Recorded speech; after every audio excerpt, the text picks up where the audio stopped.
Hello दोस्तों, very good morning. मैं आपका दोस्त अमित शर्मा और आज के इस टॉपिक में हम बात करेंगे एच ड्यूल टाइप स्टार्टर के बारे में। दोस्तों, जैसे कि हमने सुना है कि स्टार्टर जो हैं वो dual type, or dual type, star delta type starter use होते हैं, लेकिन एक और भी स्टार्टर है जिसका नाम है एच ड्यूल टाइप स्टार्टर। तो एच ड्यूल टाइप स्टार्टर क्या होता है और ये किस तरह से वर्क करता है और इसको कहाँ पर यूज़ किया जाता है, तो इसके बारे में हम डिटेल में बात करेंगे। और साथ में हम ये भी समझेंगे कि किस तरह से हमारे जो एच ड्यूल टाइप स्टार्टर है उसकी जो पावर वायरिंग सर्किट डायग्राम है वो कैसा रहता है और कंट्रोल सर्किट डायग्राम कैसे वर्क करता है। तो हम स्टार्ट करेंगे सबसे पहले एच ड्यूल स्टार्टर की पावर वायरिंग के बारे में। तो सबसे पहले किसी भी स्टार्टर के बारे में अगर हम ड्राइंग रीड कर रहे हैं तो उसको रीड कैसे करना है, पहले इसके बारे में देखते हैं। सबसे पहले अगर कोई भी स्टार्टर की ड्राइंग है तो हमें सबसे पहले उस जो ड्राइंग है उसके ऊपर में सबसे नीचे साइड में कहीं लिखा होगा उस स्टार्टर का नाम कि वो स्टार्टर किस टाइप का है। जैसे कि यहाँ पे लिखा है एच ड्यूल स्टार्टर। ये एच ड्यूल स्टार्टर बेसिकली है क्या? ड्यूल मतलब डायरेक्ट ऑनलाइन, मतलब जितनी हम वोल्टेज मोटर पे देंगे, जैसे हम स्टार्टर को ऑन करेंगे तो जो भी हमारी इनकमिंग लाइन में वोल्टेज आ रही होगी उतनी ही वोल्टेज हमारे मोटर टर्मिनल तक पहुंचेगी। तो एच ड्यूल क्या होता है? Heavy duty direct online starter. तो पावर सर्किट डायग्राम को हम सबसे पहले रीड करते हैं। तो सबसे पहले अगर हम टॉप में देखें तो यहाँ पे हमारे R/B और न्यूट्रल की बस है, जो कि हर एक MCC में हमें इस तरह की बस देखने को मिलती है। उसके बाद 29 नंबर मतलब स्विच फ्यूज यूनिट है। उसके बाद यहाँ पे हमारा मेन कॉन्टेक्टर है 42 नंबर। 49 + 46 जो है ये ओवरलोड रिले है।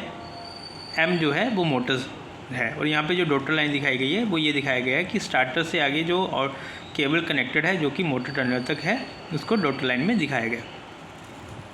अभी 42X क्या है? ये जो 42X है यही इस स्टार्टर को एच ड्यूल टाइप स्टार्टर बनाता है।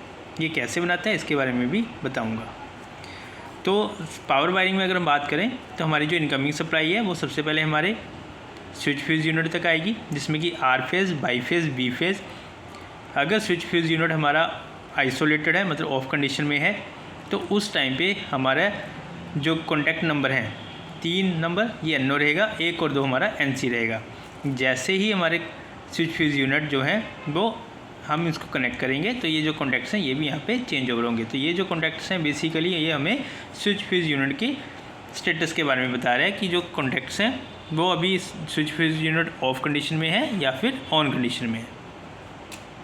इसके बाद यहाँ पे बात करें तो सेम यहाँ पे कंट्रोल फ्यूज़ यूज़ किए CF2 CF3 जो है कंट्रोल फ्यूज़ है और ये 27X नंबर कॉन्टैक्टर को ऑन कर रहा है। तो 27X क्या है? ये एक एक्सिलरी कॉन्टैक्टर है जिसका यूज़ हम कंट्रोल वायरिंग में कर रहे हैं और इससे हमें ये पता चलता है कि हमारा जो फीडर है उसमें जो पावर है वो प्रेजेंट है। अगर 27X पे 415 वोल्ट मिलेगा तो ये कॉन्टैक्टर ऑन होगा। इसके बाद यहाँ पे मेन कॉन्टैक्टर है। ये जितनी भी हम कंट्रोल वायरिंग देख रहे हैं ये बेसिकली इसी कॉन्टैक्टर को ऑन करने के लिए यूज़ की जाती है। यहाँ पे जो ओवरलोड रिले लगी है उसको 49 + 46 से दिखाया गया। तो स्विच फ्यूज यूनिट की आउटपुट से जो केबल आई वो 42 मेन कॉन्टैक्टर के टर्मिनल नंबर 135 पे कनेक्ट हुई। जब ये कॉन्टैक्टर ऑन होगा तो इसके कॉन्टैक्टर की आउटपुट में हमारी ओवरलोड रिले लगी है और रिले के पैरेलल में एक कॉन्टैक्टर लगाया हुआ है जिसको हम ऑक्सिलरी कॉन्टैक्टर भी बोल सकते हैं। ये कॉन्टैक्टर बेसिकली क्या कर रहा है? स्टार्टिंग में जब हमारी मोटर जब ऑन होगा स्टार्टर तो यहाँ से जो सप्लाई जो है वो हमारी 2 पार्ट में डिवाइड हो रही है। यहाँ से हमारे कॉन्टैक्टर पे गई, कॉन्टैक्टर की आउटपुट में मोटर टर्मिनल तक गई।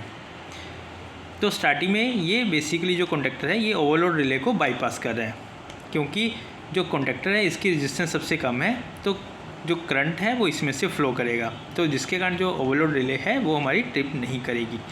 तो एच ड्यूल टाइप जो स्टार्टर है बेसिकली स्टार्टिंग के टाइम में ओवरलोड रिले को बाईपास करने के लिए यूज़ किया जाता है। तो ये कॉन्टैक्टर बेसिकली ओवरलोड रिले को स्टार्टिंग टाइम में बाईपास कर रहा है। अभी हम बात करेंगे इसके कंट्रोल वायरिंग के बारे में। तो कंट्रोल वायरिंग में सबसे ऊपर में देखेंगे तो यहाँ 110 वोल्ट की कंट्रोल बस है, AC कंट्रोल बस है जिसमें कि फेज़ और न्यूट्रल है। ये फेज़ और न्यूट्रल सबसे पहले हमारे T1 और T2 टर्मिनल पे आएगा। T2 टर्मिनल से हमने न्यूट्रल का लिंक कनेक्ट किया हुआ जो कि बॉटम साइड में आया, यहाँ पे हमारा सारा न्यूट्रल का लिंक बना। T1 टर्मिनल से जो आउटपुट निकली वो केबल का फेडरल नंबर 1 है और इसमें CF1 जो फ्यूज़ के इनपुट टर्मिनल पर गया। फ्यूज़ से आउटपुट से जो केबल निकली वो यहाँ पे हम देखेंगे तो यहाँ एक टैपिंग बनी।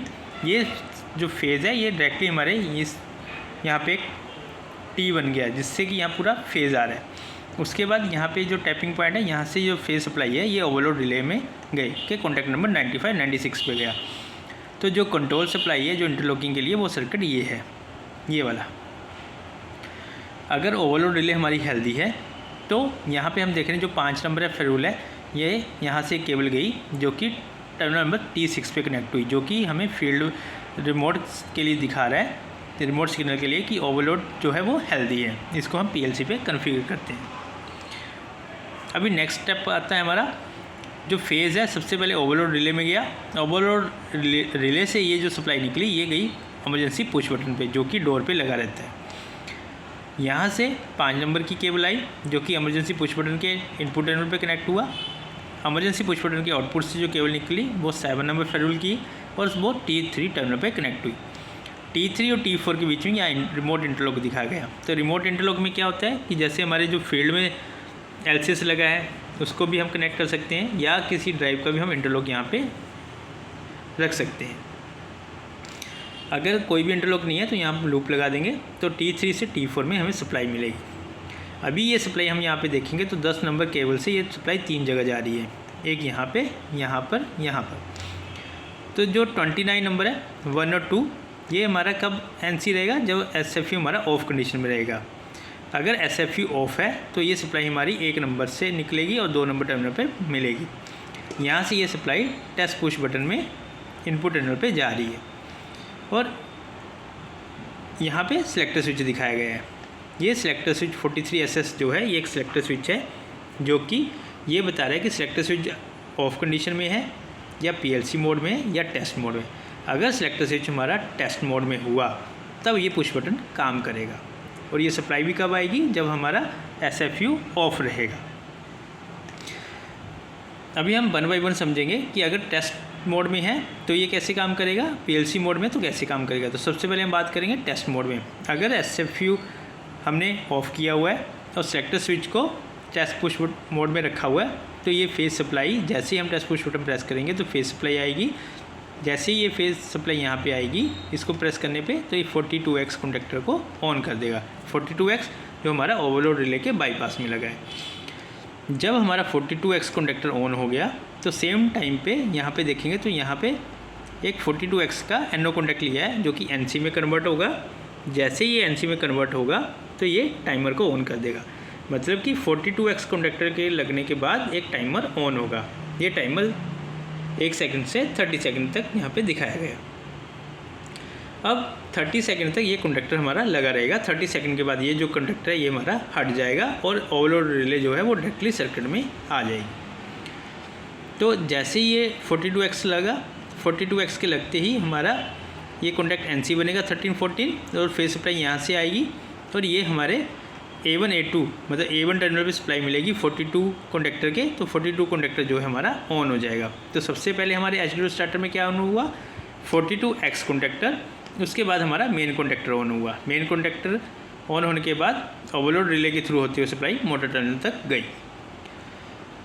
तो यहाँ पे एक R और कैपेसिटर लगा हुआ रेजिस्टेंस कैपेसिटर, ये हमारा स्नब सर्किट है। ये सर्किट कब काम आता है, जो हमारी कॉइल की वोल्टेज है वो है मान लीजिए 110 वोल्ट। अगर किसी कारण से ये वोल्टेज एक्सीड करती है तो ये RC सर्किट इस वोल्टेज को ग्राउंड कर देगा, मतलब शॉर्ट कर देगा, जिससे कि ये जो हमारी कॉइल है ये डैमेज नहीं होगी।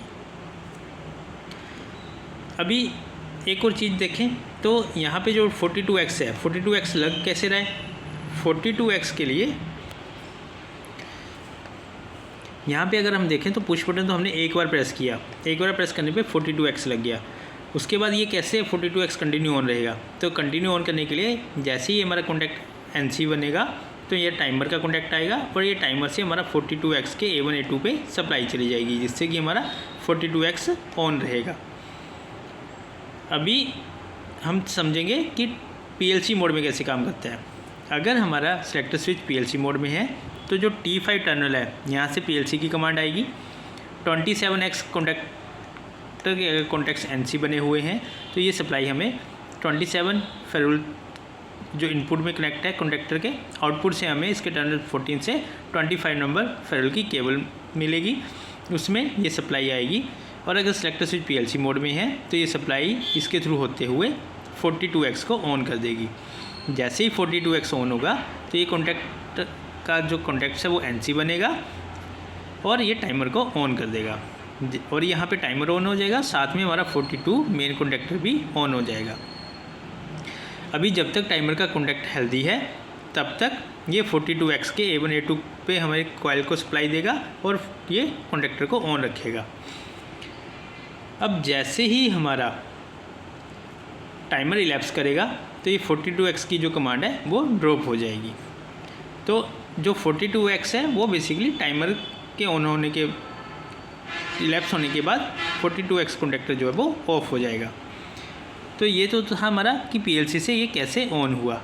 अभी हम ये समझेंगे कि पीएलसी को ओवरलोड सिग्नल और इलेक्ट्रिकल फॉल्ट का सिग्नल कैसे जाता है। तो ओवरलोड का सिग्नल कहाँ से आया, हमारे ओवरलोड रिले के कॉन्टैक्ट नंबर 95 96 से। अगर 95 पे फेज सप्लाई आई, ये कॉन्टैक्ट NC है, तो यहाँ से जो केबल निकली 5 नंबर केबल ये T6 टर्मिनल पे गई जहाँ पे हमें ओवरलोड का सिग्नल मिल रहा है।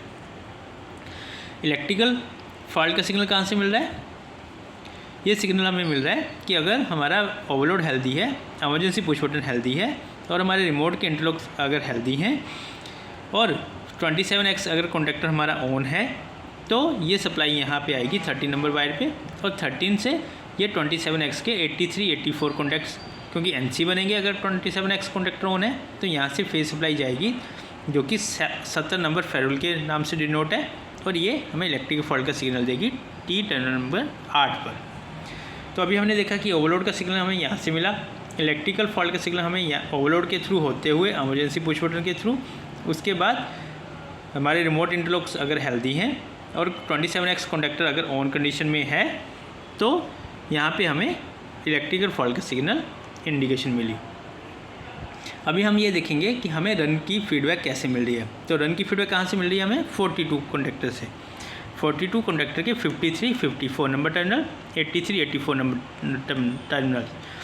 अगर ये 42 कॉन्टैक्टर ऑन है और यहाँ पे फेज सप्लाई आई तो यहाँ से हमें रिटर्न फीडबैक मिलेगी जो ये बताएगा कि हमारे जो कॉन्टैक्टर है वो ऑन हो गया है। तो ओवरलोड का सिग्नल हमें यहाँ से मिला, इलेक्ट्रिकल फॉल्ट का सिग्नल हमें T8 टर्मिनल से मिला और रन का फीडबैक का सिग्नल हमें T9 टर्मिनल से मिला। जैसे ही ये 42 कॉन्टैक्टर ऑन होगा तो यहाँ पे 21 फेरुल की जो केबल है इसकी हेल्प से हम इंडिकेशन लैंप ऑन कर रहे हैं जो कि रेड है, ये ऑन का इंडिकेशन है। अगर ब्रेकर ऑफ है, 42 कॉन्टैक्टर अगर बंद है तो उसके 61 62 नंबर जो टर्मिनल हैं उससे 22 नंबर फेरुल की केबल है जो कि G लैंप पे कनेक्टेड है, तो ये लैंप को ऑन करेगी जो बताएगा कि हमारा जो लैंप है वो ऑफ है। अगर ओवरलोड सिग्नल 97 98 कॉन्टैक्ट अगर हेल्दी हुआ तो 23 फेरुल की केबल जो है वो एम्बर मतलब एम्बर कलर का एक लैंप है उसको ग्लो करेगी, जिससे हमें इंडिकेशन मिलेगी कि जो हमारा ब्रेकर है वो ट्रिप हो रखा है, मतलब स्टार्टर जो है वो ओवरलोड हो रखा है। तो किसी भी स्टार्टर में अगर हम बात करें तो हमें दो तरह की वायरिंग देखने को मिलेगी, एक पावर सर्किट, दूसरा कंट्रोल सर्किट। पावर सर्किट में हमें जो बेसिक कंपोनेंट मिलेंगे वो हमें मिलेगा switch fuse unit, main contactor, overload relay और आउटपुट साइड में जो केबल कनेक्टेड है वो मोटर जो टर्मिनल तक जो जा रही है। जैसे HDL टाइप स्टार्टर है तो उसमें एक एक्सिलरी कॉन्टैक्टर मिलेगा जो कि एडिशनल रहेगा। और अगर हम कंट्रोल सर्किट की बात करें तो कंट्रोल सर्किट में हमारी जो कंट्रोल सप्लाई है वो एक फ्यूज़ के थ्रू होते हुए ओवरलोड रिले से ये इमरजेंसी पुश बटन पे जाएगा और इमरजेंसी पुश बटन से अगर रिमोट इंटरलॉक्स हेल्दी हैं तो हमें इलेक्ट्रिकल फॉल्ट का सिग्नल मिल जाएगा। और अगर हमारा कॉन्टैक्टर मेन कॉन्टैक्टर ऑन हो गया तो हमें ऑन की फीडबैक मिल जाएगी। और अगर 97 98 नंबर ओवरलोड रिले का ये कॉन्टैक्ट अगर हेल्दी है तो ये ट्रिप की इंडिकेशन दे देगा। तो किसी भी अगर हम इलेक्ट्रिकल स्टार्टर की ड्राइंग को देखें तो हमें दो तरह की ड्राइंग सीम देखने को मिलेंगी, एक पावर की और एक कंट्रोल की। कंट्रोल की जो वायरिंग होती है उसकी हेल्प से हम मेन कॉन्टैक्टर को ऑन ऑफ करते हैं तो सारा जो हम कंट्रोल वायरिंग का जो भी हम इंटरलॉक्स डालते हैं वो बेसिकली मेन कॉन्टैक्टर को ऑन करने के लिए ही किया जाता है। Thank you.